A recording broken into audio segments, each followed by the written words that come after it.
As regards Elrufai, I'm not saying please don't take him. Take him, let the law face his full, let him face the full wrath of the law if he finds something against him. He will try him, he will provide his evidence and all of that. But what people are saying is that there's also a political slant to it. And in fact, people are saying, take for instance, look at one of the charges that they said he didn't pass through proper procurement rules.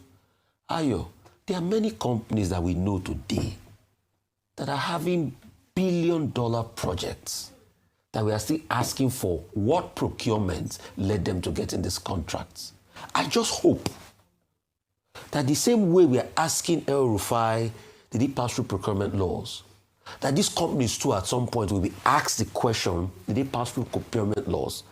And whatever is visited on Elrufai will also be visited on such. I'm just saying fairness across board. I don't have anything. The law should take its course. In fact, I'm in support of it. We must get to the end of the matter. All the money as regards the loans that they said collected and everything, we must get to the end of the matter.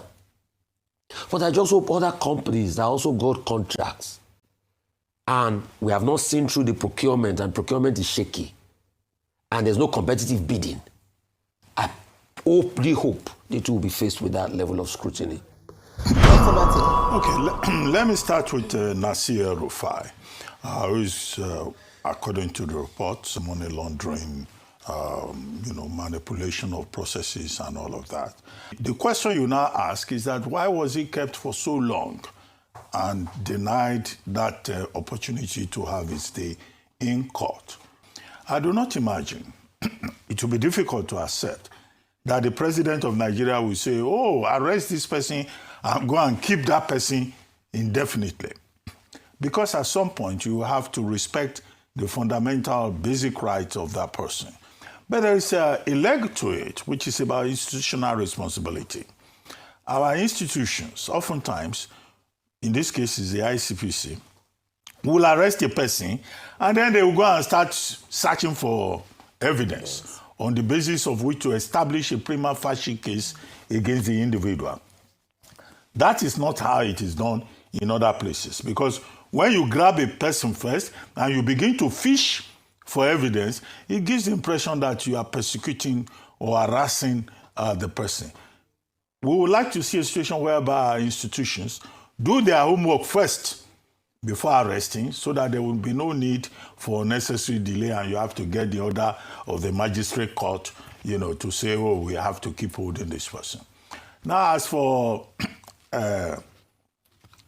Atiku Abubakar, the Waziri Adamawa, who said, well, nobody should be arrested because of differences in opinion.